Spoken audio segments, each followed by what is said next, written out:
পিছনে আমাদের সম্মানিত শিক্ষকদের দাঁড় করানোর জন্য,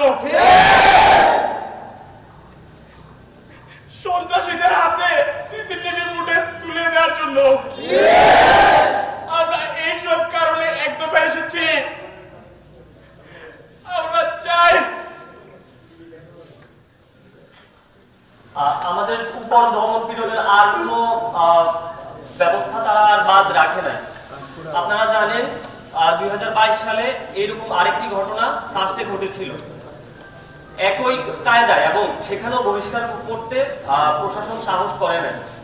আমাদেরকে হামলা দেওয়া হলো, হামলা করা হলো, মামলা দেওয়া হলো, বহিষ্কার দেওয়া হলো, তদন্ত কমিটি দিয়ে প্রেশার দেওয়া হলো, নানাভাবে বলা হলো আমাদের বহিষ্কার উঠাবে যদি আমরা আন্দোলন থেকে সরে যাই।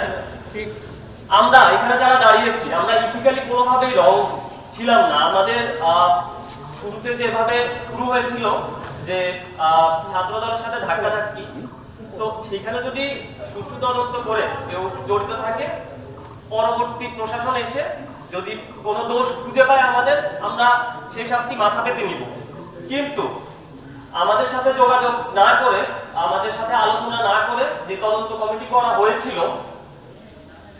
সেই তদন্ত কমিটি নানাভাবে আমাদের শিক্ষার্থীদের শুধুমাত্র আন্দোলন করার জন্য নানাভাবে হয়রানি করেছে। আমাদেরকে যারা হচ্ছে তালা দিয়েছি, মোমবাতি জ্বালিয়েছি, আমরা শুনতে পেয়েছি, এই জন্য বহিষ্কার করা হয়েছে। তো আমরা কেন দাঁড়িয়েছি সেই প্রশ্ন বারবার করতেছি। আমরা আসলে ছাত্র দলের সন্ত্রাসীদেরকে ক্যাম্পাস থেকে বের করে দিয়ে তালা লাগিয়ে দিয়েছি। সব মশার বিরুদ্ধে সুরক্ষা দিতে এলো বসুন্ধরা এক্সট্রিম অ্যারোসল, মশার বিরুদ্ধে এক্সট্রিম সুরক্ষা। সেটি আমাদের ক্যাম্পাসের বিষয় ছিল। আমরা নিজেরা কয়েকজন খাজা হলের নিচে যখন দেখলাম সন্ত্রাসীরা আমাদের ক্যাম্পাসে ঢুকে পড়তেছে, আমাদের দিকে ঢিল ছুটতেছে, তখন আমরা সেটা রেজিস্ট করি, কারণ আমরা জুলাইয়ের সন্তান। জুলাইয়ে আমরা ঢাকা, চট্টগ্রাম, খুলনা সহ নানা জায়গায় আমরা রক্ত দিয়েছি। যাত্রাবাড়িতে আমার নিজের হাতের, আমার কোলে অনেক মানুষ মারা গিয়েছে। আমরা গুলির সামনে দাঁড়িয়ে আন্দোলন করে এসেছি। আমাদেরকে যখন আবার গুলি ছোড়া হলো, আমাদেরকে যখন কুপিয়ে আমাদের পিঠ রক্তাক্ত করা হলো, আমাদেরকে যখন মামলা দেওয়া হলো, বহিষ্কার দেওয়া হলো, ভেবেছে আমরা ভয় পেয়ে যাব। বারবার বলতেছে আমরা জুলাই করে এসেছি, আমরা ভয় পাই নাই। আমরা 2 মাস ধরে দাঁড়িয়ে আছি এখানে। আমরা আমাদের দাবিগুলো নিয়ে প্রধান উপদেষ্টার দপ্তরে জানিয়েছিলাম। সেখানে প্রধান উপদেষ্টার পক্ষ থেকে আমাদের স্মারকলিপি গ্রহণ করা হয়েছিল। আমরা ভেবেছিলাম তারা একটি ব্যবস্থা নেবে।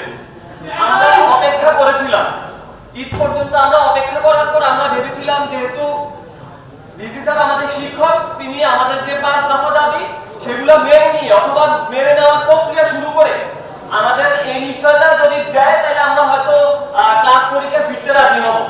আমরা ঈদের পরে স্যারকে জানিয়েছিলাম যে আমরা হলে উঠতে চাই, আমাদের হল খুলে দেন, আমাদের শিক্ষার্থীরা ফিরুক, আমরা আলোচনায় বসে সিদ্ধান্ত নিব। যদি 5 দফা মেনে নেওয়া হয়, আমরা 6 দফার ব্যাপারে, পদত্যাগের ব্যাপারে হয়তো সরেও আসতে পারি। কিন্তু তিনি কি করলেন? তিনি আমাদেরকে রাস্তায় কুকুরের সাথে শুয়ে থাকতে বাধ্য করলেন হল না খুলে। তিনি স্থানীয়দের দিয়ে আমাদের নামে 1 ভরি স্বর্ণের চেইন চুরির মামলা দিলেন। আমরা ইউনিভার্সিটিতে পড়ি, আমাদেরকে মামলা দেওয়া হলো। আমাদের শিক্ষার্থী 30 জনকে শুধুমাত্র আন্দোলন করার জন্য বহিষ্কার করা হলো। তো আমরা সব করেছি, আমরা দাঁড়িয়েছি এখানে, আমাদের আর কিছু করার নেই। আমরা জুলাই গুলির জন্য গুলির মুখে দাঁড়িয়েছিলাম। আমি মারা যেতে পারতাম, আমার ভাইয়েরা মারা যেতে পারতো, আমরা জেলে গেছি, আমরা সব পার করে এসেছি। 18 ফেব্রুয়ারি আবার জুলাই নামিয়ে আনা হয়েছে কুয়েটে, আমরা 2 জুলাই দেখেছি। তা আমাদের আর দেওয়ার কিছু নেই। আমরা ইন্টারিমকেও জানিয়েছি, তারা আমাদের সাথে 2 মাসে আলোচনায় বসেন নাই। আমরা হামলা মামলা বহিষ্কারের পর আর আমাদের ধৈর্য নাই, আমরা ক্লান্ত, আমরা হতাশ। আমাদের একমাত্র আর জীবন দেওয়ার বাকি আছে। তো ইন্টারিমকে জানিয়ে দিতে চাই, আমরা 24 ঘন্টা অপেক্ষা করব। এই ভিসিকে যদি অপসারণ না করা হয়, 24 ঘন্টা পর আমরা আমরণ অনশনে যাব। আমরা তাদের মনে রাখবো, আমাদের বুকে খোদাই করে তাদের নাম লিখে রাখবো, তাদের মনে রাখা হবে, সবকিছু মনে রাখা হবে। তোমরা ক্ষমতার ভাষায়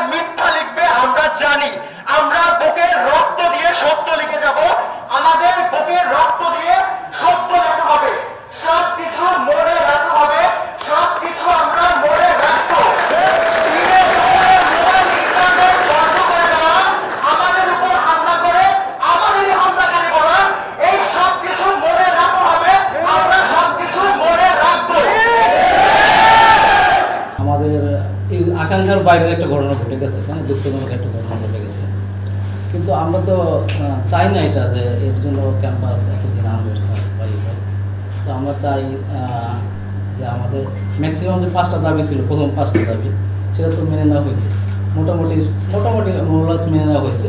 তো আমার মনে হয় কোনো জায়গায় গ্যাপ, স্টুডেন্টরা মনে করে গ্যাপ আছে বা যারা আন্দোলন করছে তারা যে মনে করে সেটা নিয়ে নেগোসিয়েশন হতে পারে, কথা হইতে পারে, তাই না? কিন্তু এই যে এক দফা চলে আসলো, এটা আসলে আমরা সাধারণ শিক্ষকরা এটা ভালোভাবে দেখতেছি না। সেক্ষেত্রে আপনাদের পক্ষ থেকে বার্তা কি থাকবে, স্টুডেন্টদের জন্য আপনাদের পক্ষ থেকে বলবার কি থাকবে? এখন শিক্ষক ছাত্র আসলে এখানে তো আসলে প্রতিপক্ষ না, তাই না? আমরা তো সবসময় চাই ছাত্রদেরকে তো অনেক কিছুই আমরা ক্ষমা করে দিই, তাই না?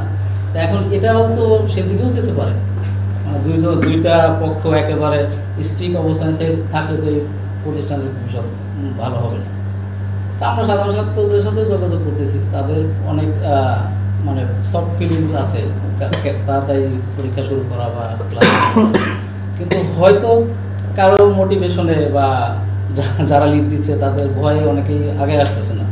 তা আমরা সাধারণ শিক্ষকরাও তো তাই চাই যে আমরা আবার যেভাবেই হোক, যেভাবে মিনিমাইজ করা সম্ভব বা যেভাবে এটাকে কম্প্রোমাইজ করে হোক, যেভাবে একটা কথা বলছে যে ওরা যে 5 দফার সব দফাই তো মানা হয়েছে, হয়তো ওদের মতো হয়নি, এটা স্বাভাবিক, সব কিছু তার ওদের মতো হবে না, তাই না? আমি চাইলে তো আমার মতো সব কিছু হবে না। আমার মনে আছে গত লাস্ট 13 তারিখ থেকে যে আবার নতুন করে ওরা আসলো এখানে, অবস্থা রাত্রে যাপন করলো, মানে রাতে বাইরে শুয়ে থাকলো, ওই দিন কিন্তু আমরা অলমোস্ট 4-5 ঘন্টা আমাদের শিক্ষকরা তাদেরকে বুঝাইছে, কিন্তু তারা তো আমাদের অনেক সিনিয়র স্যাররাও ছিল সেখানে, কিন্তু তারা কিন্তু শুনেনি, তাই না?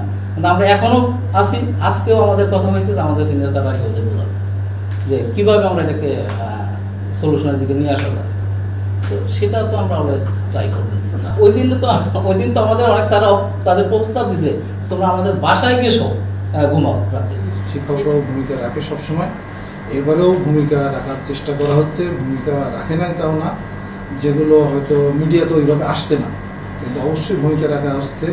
কিন্তু এবারের আন্দোলনে ছাত্রদের যে মোটিভ, তাদের মধ্যে যেটুকু আমার ব্যক্তিগত উপলব্ধি, তারা জুলাইয়ের আন্দোলনের সাথে এটাকে মেলাতে চাচ্ছে, কিন্তু এটা একটা শিক্ষা প্রতিষ্ঠান, এটা জুলাইয়ের আন্দোলনের সাথে কখনোই মিশবে না।